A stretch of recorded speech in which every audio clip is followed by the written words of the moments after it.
Yo, what's going on, y'all? It's your boy So, in case you ain't know So, and welcome back to another dope episode of Sports with So. Coming to you live, y'all. This week, the Marlins are still in the hunt for the wild card spot. The Dolphins lose the preseason game, but it doesn't matter at all. And Messi's going to carry Inter Miami into their first championship. It's time to take a ride, y'all. Let's go.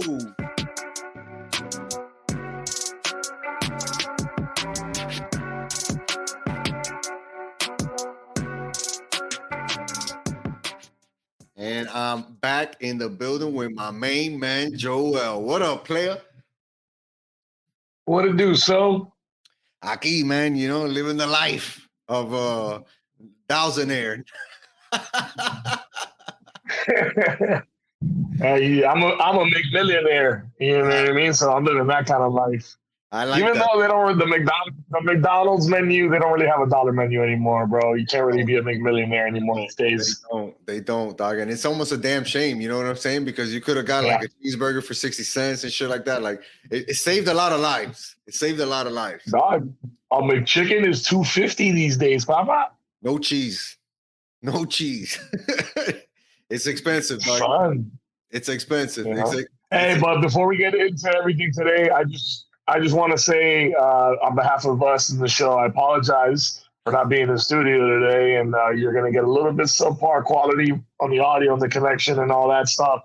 But just kind of hang with us and bear with us here. It's all right, doggy. You know what I'm saying? If anything, this just shows our commitment to this show. You know what I'm saying? We're 150 episodes deep, and we're just gonna keep the train rolling, dog, and doing what we do best, right? Which is talk sports and bring that Miami flavor to it, dog. So a salute to us on the journey of the podcast. You know what I'm saying? 150 is a nice little milestone. We dropped the 365 video today, which is doing amazing numbers. So like, it's a good spot we're at, man. It's a good spot we're at. But I have to have fun, dog. Yeah, man. I have to start this show off, Joel, with a salute to recent inductee into the Hall of Fame, one DWade Johnson. Just Dwayne Wade. You know, this dude, dog, for me personally, he really changed how I view sports. You know what I'm saying? I was never really a guy that was into the player names or anything like that. I was more about the team. But when Dwayne Wade came to the Heat, I was all about DWade, dog. You know what I'm saying? And I was convinced that he was the best player on the planet. I was convinced that he was one of the greatest of all time, and I was convinced that he was going to be a legend for the Heat. And he's been all of those things, dog. And for him to get his due credit, right, by making the Hall of Fame over the weekend, having Allen Iverson, who's a legend in his own right, you know, induct him into the Hall of Fame. Was pretty cool to see, man. And for me personally, bro, I wouldn't be so heavily into basketball. I wouldn't love basketball as much without my two biggest influences of basketball, which is one, Michael Jordan, obvious, right? And number two has to be Dwayne Wade. So shout out to him. Oh yeah, man. Dwayne Wade is the man. I mean, if you're a 305er, if you're a real Heat fan, you were watching what was going on this weekend with him and his inauguration. It's awesome. It's unbelievable. That means we have two players now from that same class, and Bosch and now Wade. We're just waiting for the third member to retire so that he can finally get inducted right away. And that'll be a full circle moment where they'll all be there, I'm sure, in the way that Allen Iverson was there and all that. Very cool night, very cool moment. Congrats to DWade, man. You know, can't wait to see what the future has in store for him now. A legend, bro, for real. Like, you know, we used to kid about this shit, dog, and be like, oh, that guy needs a statue in front of the building. But nah, for real, we need to build a statue of DWade in front of for whatever you want to call the arena, whatever. What would be the statue? Man, if I had to pick a moment, it would be the Verjao dunk. When he dunked it on Verjao, I think that was a very big moment in his career. But if you do one moment, I think it has to be when he hit that floater in his first playoff game over Baron Davis, right? And kind of solidified himself as the real deal here for the Heat and carried us to that playoff victory series against the Charlotte Hornets. What would you pick? You're thinking about particular. I mean, you're putting good arguments, particular games. You know, I was thinking more so like if you got to replicate that in the form of some sort of statue. You know what I mean? Like what captures Dwayne Wade's essence? You know, and you can do. You know, maybe him doing a crossover. You know what I mean? Like in motion, like or I'm sorry, a Euro step. That was his. You know, his move. Or you could do Dwayne Wade standing up on the announcer's table. This is my house. You know, you could do that. Or my personal favorite, honestly, DWade pregame warm up, head through the hoop, dog. Damn, that'd be cool too. That'd be cool too. You know what I mean? Because that would be like if you know DWade and you're a real DWade fan, like you know that he does those things. You know what I'm saying? Which those moments were.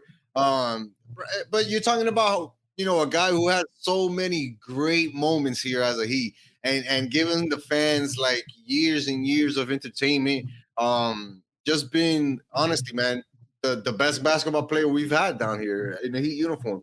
I don't care about LeBron. I don't care about Shaq. All of those guys are great individually in their own right. But when you're talking about die hard day one Heat, that's Dwayne Wade, dog. You know what I'm saying? Like we drafted him, he retired here. Like he's Heat culture. He is the Heat culture, man. So, yeah, Dwayne Wade, man. What a legend. What a legend, dog. What a legend. So yeah, that was my 5-minute rant. The Flash. Wade, Flash. So many nicknames, and he deserves all of them. But you know what? We got to kick the show off, dog, with a team that's been pretty fucking hot on their own right, man. And that's the Marlins, who we had pegged for death, right? After their terrible start to the second half of the season. They've come back ripping and roaring. They're now 63-57 on the season after a big win tonight on the road, at home, against the Houston Astros 2-1. Joel, when we talked about this Marlins team, we were kind of wondering if the season was over for them. It doesn't feel like that today. What do you think is one of those biggest factors? Do you think that these guys have finally woke up, or you think it's the trades? I think that a little bit of both. You know, I think we're seeing production in the trades. You know, obviously, I want to get into it, and I will now. But the most recent game against the Yankees that they played on Sunday, where Jake Berger had the walk-off for us. You know, that's a guy that we acquired right at the deadline. Another guy that's playing big for us is Bell. Josh Bell is having so far a great run as a Marlin in a short tenure.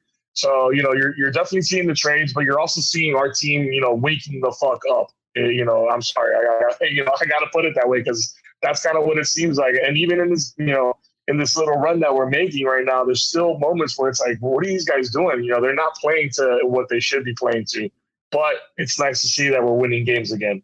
Yeah, it was needed, man, because like for all the emotional investment that was done into the team, and besides the obvious dollars and cents that get thrown into the team, we made a couple of trades. Like we had seen the moves develop, right, to kind of for the betterment of this team, and we didn't necessarily see that come to fruition right out the gate in the All-Star after the All-Star break. But this team looks like it found its swagger back. And when we talk about Berger and Bell, those are two guys who have been very productive in the month of August. You know what I mean? Bell himself has 12 hits, 4 home runs, 8 RBIs. Hit another home run today in today's 5-1 victory against Houston. So you're starting to see the pieces come together, and that's what really intrigues me the most about this team. Because, man, if they can really hang on to playing this type of baseball, like they could realistically be one of the teams that make the wild card. Because right now they're even as far as the wild card standing goes, but who knows? Yeah, but we have a great closer in Robinson. We have great pitching. Is Sandy, who pitched an amazing game over the weekend against the Yankees. It just feels like everything's happening at the right time for the Marlins, man.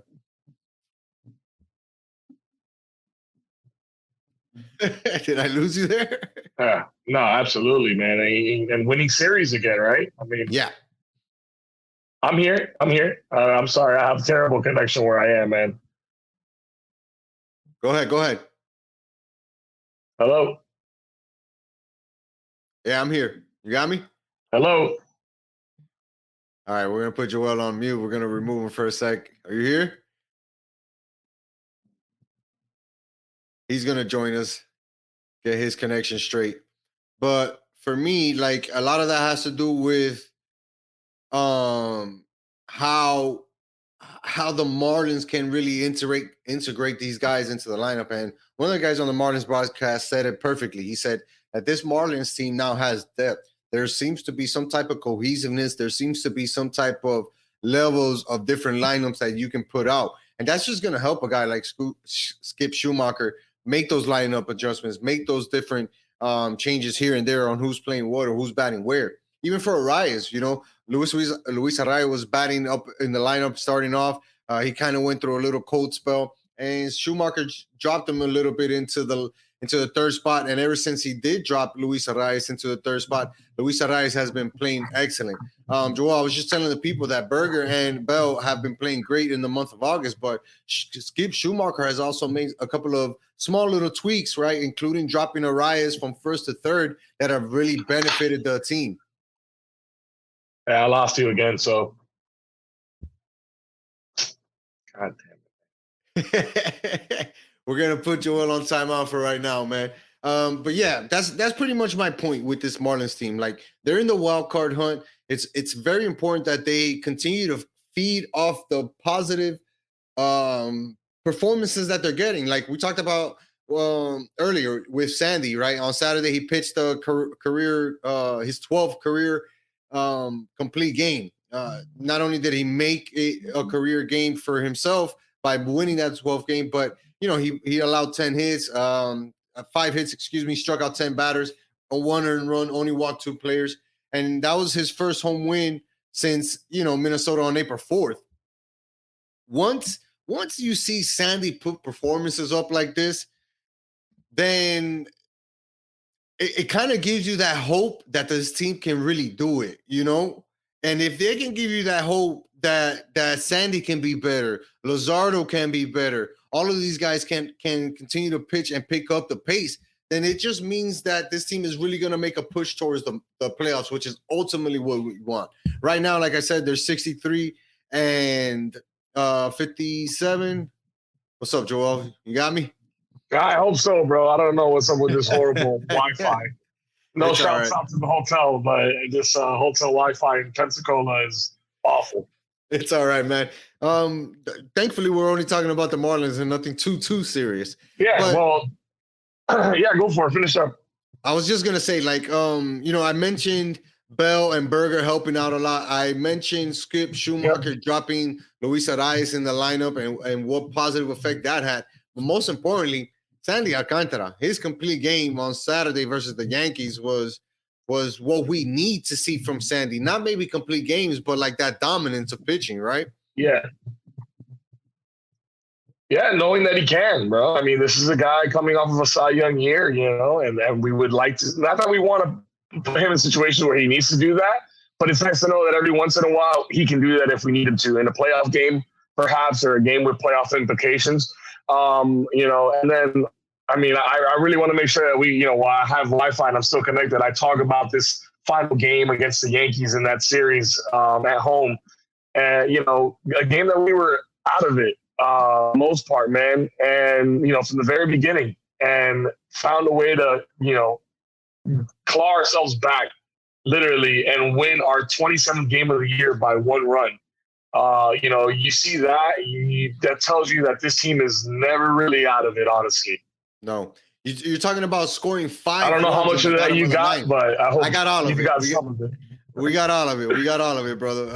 You're fine. You're fine now. But yeah, that come from behind victory was impressive. Like I said, Martin scored 5 in the bottom of the 9th to complete the comeback. And it's more in the sense of how they did it. They really seem to believe in themselves and not really give up on these games. It starts with Berger getting a single, and then he brings in Bell, and then Arias moves up, and then you get a home run, and then you get Jazz Chisholm to get on base, and then boom, things start to snowball, and the Marlins put a team who's struggling like the Yankees into their position and say, you know what, we're going to beat you guys. We're going to take this game and win our 3rd game in a row. Now, the Marlins have turned that into 4 games in a row now after beating Houston tonight 5-1 off the strength of, Jorge Soler, Luis Arias, and Bell, all 3 of them, Josh Bell hitting consecutive homers in the 8th inning to put, that space between themselves and Houston.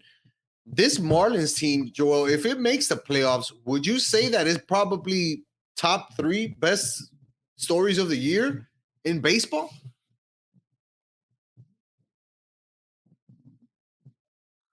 I don't know. I can't really speak to that honestly, as the guy that's biased to the Marlins pretty much only. I don't keep up with the rest of the MLB. There might be other stories out there that are better, but to me, this is the only story I care about. I'll tell you that right now, because I'll be honest. Sitting there at the Yankees game on Sunday, having a conversation with some people, I was telling them, hey, honestly, if we finish the year at 500, I'll be happy at this point. Based on the schedule we have ahead of us, based on, everything else, all things the same, the trends that we're seeing, that's kind of what I was feeling right then. And then, now after that rally win, come from behind, that's 2 games that I've been to in the last 2 weeks where we rally and come from behind and win. It's reassuring again to be a Marlins fan and go, all right, we got some guys that can make some magic happen. They can capture some lightning in a bottle at the right time and win some big games. And I don't know what bigger game I've been to than that Yankees game, and when half, or if not more than half, the stadium was full of Yankees fans who were all leaving all high and mighty right around the 8th inning. And I'm sure they got in their car and realized that their beloved team just lost to the Marlins. Yeah, and in the worst form possible, right? Like that come from behind victory shit sucks, dude, to go through, man. But for this Marlins team, man, I'm really excited to see, how far they can carry this momentum. They got a lot of energy. They brought Yuri Perez back. They're 5-1 since they did. That's no coincidence. We said it earlier on the podcast. You know what I mean?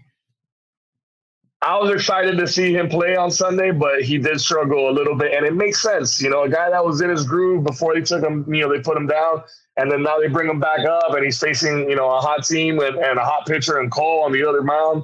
You know what I mean? It was a tough matchup for him, but luckily, he didn't give up too many mistakes. I did see him bounce back after the home run. He gave up early on, and then he had an immediate strikeout, so it's good to see a young kid be able to bounce back like that and shake that kind of stuff off. Yeah, and show that he belongs, right? And show that he has the stuff that can compete on the major league level and be a contributing factor to a staff that's full of veterans, you know what I'm saying? It includes a Cy Young winner. So anything that we can get from Yuri, man, whether it's wins or valuable innings, shit, we'll take it, man. The Marlins, they got the rest of this home series against Houston Astros. Go check the guys out, man. Trust me, you're not going to get your money. You're not going to get a better bang for your buck than going to a Marlins game right now. That's for damn sure. And plus, you're going to see some pretty good baseball being played down here. And then they're off this weekend to go play some baseball in California. They're going to be playing against the LA Dodgers Thursday and Friday. And then they'll be in San Diego back when we're in the studio Monday, Tuesday, and Wednesday. But for the Marlins, man, they just got to keep pushing. Like I said, they're in the hunt for the wild card. Literally 1 game behind. So a game behind San Francisco. Philadelphia's 2.5 games above them. Let's see what Philly can do tonight at the time of recording. So Marlins definitely have a shot to really make this wild card their spot and get a well-deserved, and I would say a top 3 story to making the wild card, man, from a team that didn't even expect to win 50 games this year. Get out of here. Let's flip it on over to the Dolphins, man. We had our dry run for only fans, right? Because we got to actually cover a live game, working on some new stuff for the show. And what we saw was a 19-3 loss to the Atlanta Falcons. But more importantly, in that game, Joel, we saw good things and bad things. What were some of the good things and some of the bad things that you saw in that game? Good things like we talked about on OnlyFans, which you guys won't get to see because it was a practice run, but trust me, you're gonna love the new format that we got coming for you this season, and the additions that we're adding. But things that we loved on the show, I mean, Cam Smith, the rookie cornerback that we drafted, all over the field. A couple of mistakes. Obviously mistakes are gonna be made, but I'm looking more so at his ceiling and what he can achieve when he's on the field and what he can contribute when he's out there for us. And we saw both, great tackles out in the open field as well as batted passes. And for a Dolphins cornerback unit that was struggling last year, it's reassuring to see that, you know, it looks like the guy we drafted for this is turning out to be a good one. For sure. And you know, something that you didn't mention was his speed. This dude is really fast and has that closeout speed. There was that one play that I put on our Instagram page where you see him coming across the field to dive to get himself into position and bat the ball down, one of his 4 deflections of that game. You normally don't see rookies pick up on the speed of the game that quick, and B, the positioning of the game, right? You kind of always find them being lost and not necessarily being in the right position at the right time. This dude has shown that he can do it on the field. And there was a lot of talk about Cam Smith in the training camp weeks prior to this game. But to see it on the field against, you know, talent that's NFL ready, or at least competition, NFL competition, it's exciting to see what the future holds for this kid, man. I know he had that little shoulder injury. I think they're holding him out for the next game against Houston, just to kind of be safe and let him get really healthy and get ready for the season. Because if he can be this type of player, there's a good reason to believe that he may get that 3rd starting spot as a corner, or be that first guy coming in on that dime package.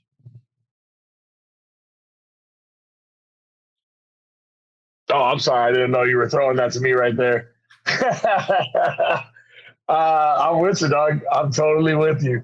I was just having the thought, because you had asked, you know, the good, the bad. You know, the good was Cam Smith.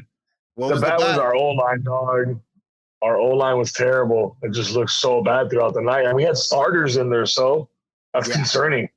Yeah, that was very concerning for me as well, Joel, because like you mentioned, when you have starters in the preseason, normally you're looking to give them some type of rhythm. You're not necessarily looking for answers. And it felt like the Dolphins were looking for answers when it came to their offensive line. We saw both quarterbacks, Mike White and Skylar Thompson, both running around for their lives. They both took bad sacks, and like the offensive line just didn't generate anything that you can consider healthy or good for a game, right? Especially for a preseason game. It really concerns me, Joel, because at the end of the day, our most valued possession is Tyreek Hill, Tua. Without Tua, the offense doesn't really generate as much power as it could, right? But if we can't protect Tua, and we know the issues he's had with his injuries, I don't know how we can feel confident in saying that this offense is going to be able to produce like we know they can week in, week out without some type of good O-line play. It's very disheartening to see right now, man. And we did see some glimpses of good O-line play, and you know, those were proven by big runs by Myles Gaskin, you know, who looked really good. That guy's competing for a roster spot. You know, and a couple passes, you know, where the quarterbacks, whether it was Mike White or Skylar Thompson, had some time to make some plays, and we saw some glimpses of it, man. But the issue is you can't be streaky when you're on offensive line. You have to be consistent. You have to hold it down. You know what I mean? You look at the powerhouses of offensive lines, you know, whether it's the Cowboys or whether it's the Packers, or you know, anybody, the Titans, you know, these guys, man, that they're beasts, man, and you know that they're not going to give up those big plays, and they're not going to, you know, they're not going to give up those stupid penalties either, man. I don't know how many dumb penalties we saw. Granted, first preseason game, you know, a lot of second and third unit guys, but that's some shit we got to get together, man. We all got to be on the same page. Absolutely. And there's no excuse for that, right? Even early on in the season, you want to be a team that's disciplined. You want to be a team that knows what it is that they're doing out there in any given situation, regardless of who's playing. Because if anything, you know, last year showed us is that at any given time, somebody's going to go down, and we're going to need a backup to step up. Regardless of the position, regardless of the name, regardless of whatever number that guy wears, somebody's going to go down, and we're going to need somebody to step up. The person stepping up has to be on the same page. Maybe the talent level is not the same, but you need to know all these things and have that discipline, and that's going to be a big thing for this Dolphins team. We talked about the quarterback position, and before we jump on to anything else, I kind of wanted to get your ideas on how the guys look, because for me, Mike White, I thought he was going to have more of a connection with Berrios starting and all this stuff, but both him and Skylar Thompson showed flashes of things that they can do well, but it also showed a lot of bad flashes of what they can do wrong. Who do you think has the edge right now heading into this next game for the second QB battle?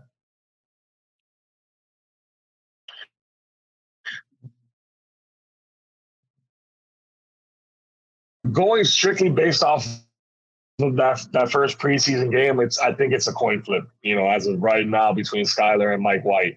Mike White, the way that I see him, he's more of a backyard football kind of guy, a run and gun, make a play, find an open guy. If not, get downfield, put your shoulder down kind of guy. Skylar is a guy that, has been here already a year. We've seen last year what he was able to do in the preseason. He at least, I think, deserves a chance to maybe start the game and not starting the second half. But either way, I think, both of those guys are still competing for the number 2 spot behind Tua. I think that they need to make a couple of big plays. I think either one of them, if one of them had one touchdown, a touchdown pass of some sort, we would be going, that guy right there is definite number 2. But we didn't really get much of that this game from either one. So, there's still question marks around that. Yeah, for sure. And you're right. I think they are going to give Skylar Thompson the chance to start. Wow. And it's there. It's just a little bit delayed. Hold on. I'll kick you out and bring you back in.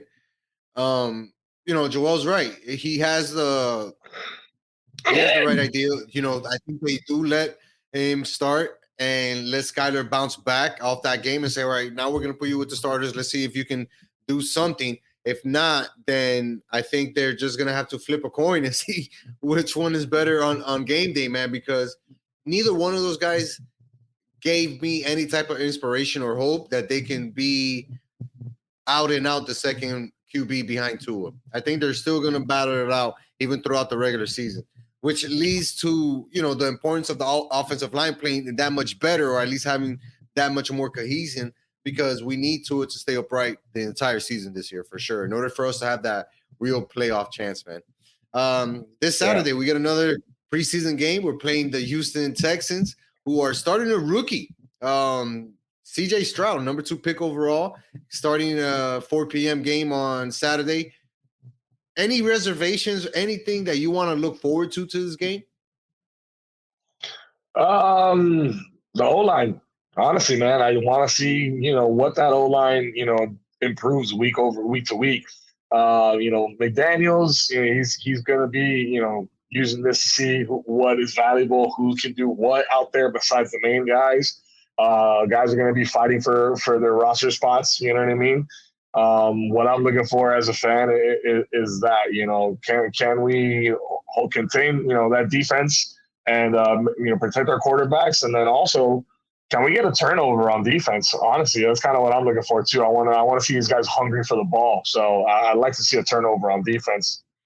Yeah, me too, man. And I think that we were close with Cam Smith. He was in position to make a couple of plays. But yeah, I want to see turnovers now. I want to see the scheme take place right on the defensive side. And I want to see us take advantage of putting the right guys in position, or at least somebody punching the ball out, fumble recovery, something. I want to see the turnover start to happen more for this defense, man. Let's see what happens. Like I said, game 2 of the preseason is this Saturday, 4 p.m. against the Houston Texans. Don't miss it, because we're going to be working on it in order to bring you a better version of OnlyFans, baby. Let's go. Before we wrap up on football, we got 2, interesting signings that happened in the AFC East today. Dalvin Cook signs a 1-year deal with the Jets, and Ezekiel Elliott signs a 1-year deal with the Patriots. Give me 30 seconds on why one would be better for their team than the other.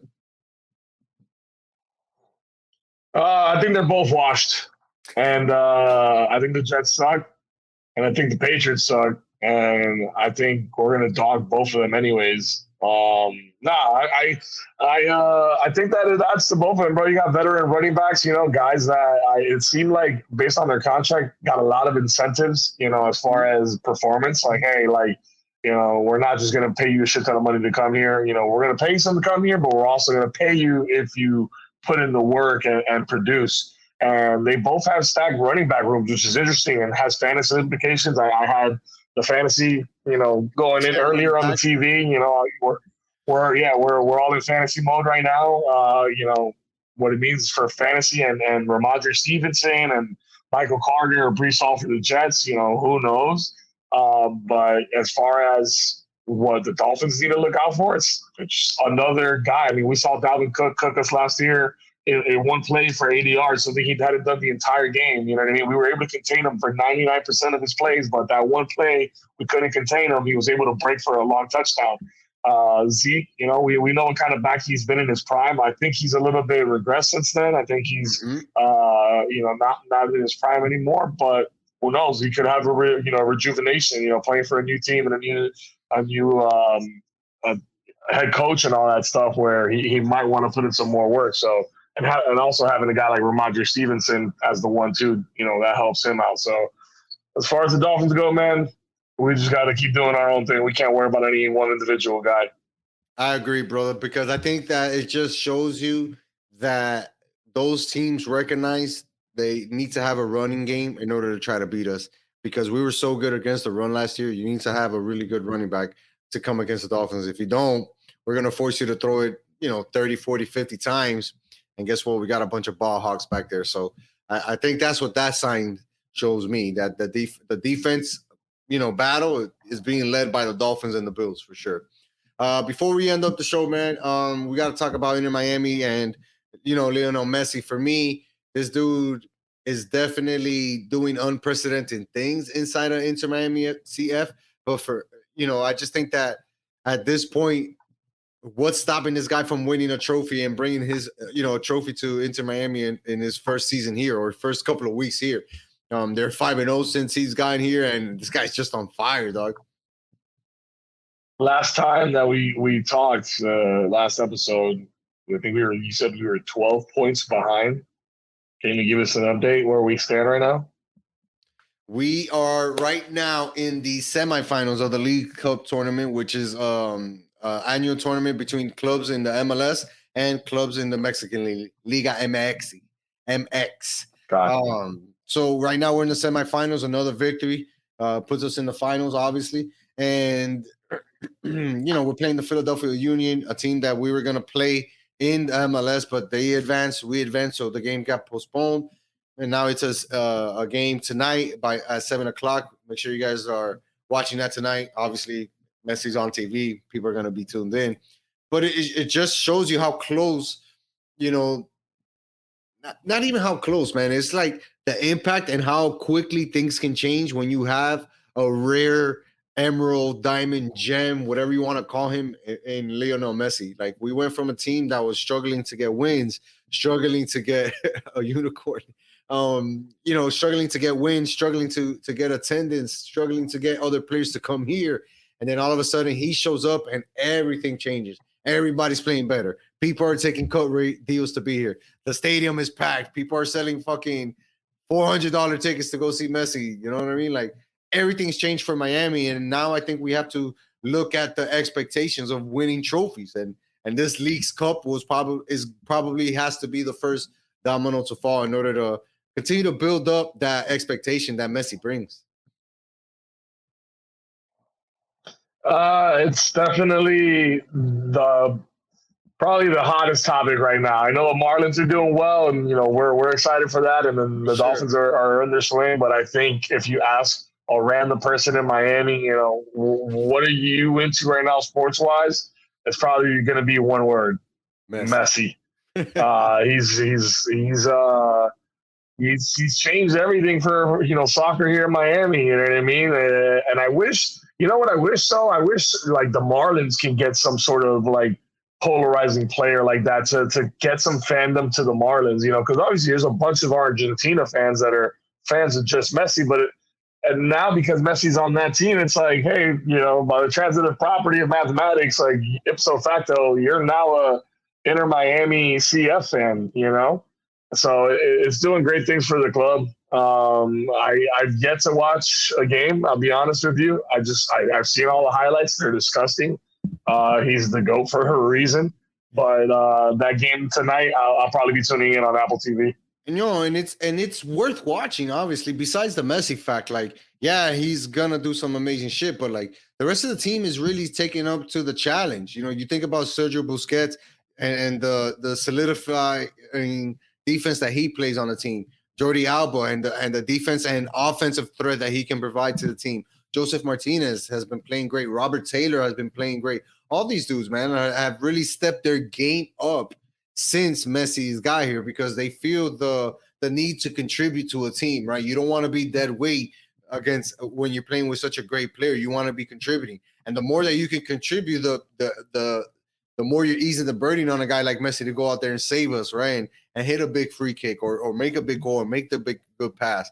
So yeah, man, it's exciting to see the level of play that the team is experiencing at the moment, and it just leaves me wondering how much better can this team be, right? With more time being played, spending more time on the soccer field, spending more time practicing. Like these guys are about to get nasty and turn into a dynasty, dog. Yeah, that's the exciting part is that this is only just the beginning. Like literally, you're watching the beginning of a movie or the first few chapters of a book, unfold, and you gotta really be paying attention to what's about to happen with soccer here in the United States. Yeah, big time. The leading goal scorer for Inter Miami FC. CF, excuse me, is Gonzalo Higuain, right? Argentinian dude, friends with Messi. He has 29 goals in 70 games, right? Leonardo Campana has second spot with 16 goals. Messi has 8 goals in 5 games. Like he's getting ready to not only smash that record, but like put it in an unreachable spot and be like, all right, this is my record. Nobody's ever touching this, okay? You guys leave it alone. That guy's a beast, bro. That guy's a beast, man. He's a beast, man. He really is, dog. He really is. But yeah, man, that's we gotta keep tuning into this guy because he's worth it. He's gonna keep giving us the type of excitement that we like to see when it comes to sports, especially from a sport like soccer, which is not necessarily for everybody, right? You gotta be kind of accustomed to watch a game like that, man. But yeah, it's time to rock. Joel, episode 150 is in the books. We got to get back to work. I know that it's getting late on the East Coast. You know what I'm saying? We gotta make it happen, dog. Anything else you want to say before we sign off here? Keep it pimping. 365 video. Go watch it and tell a friend. Tell a friend to tell. Oh yeah, that's right. The video is out. 365. I've had it ready for weeks. That's why I forgot to close it out with that. But we finally uploaded it. We uploaded it and posted it. I thought there's a couple good moments in there aside from the actual football, which is phenomenal. But some other sideline moments and things that happen. So make sure you go check that out and tell a friend. Absolutely, man. Joel, thanks for joining me, brother. I appreciate it, dog. See you soon, man. Always. Till next time, y'all. Peace.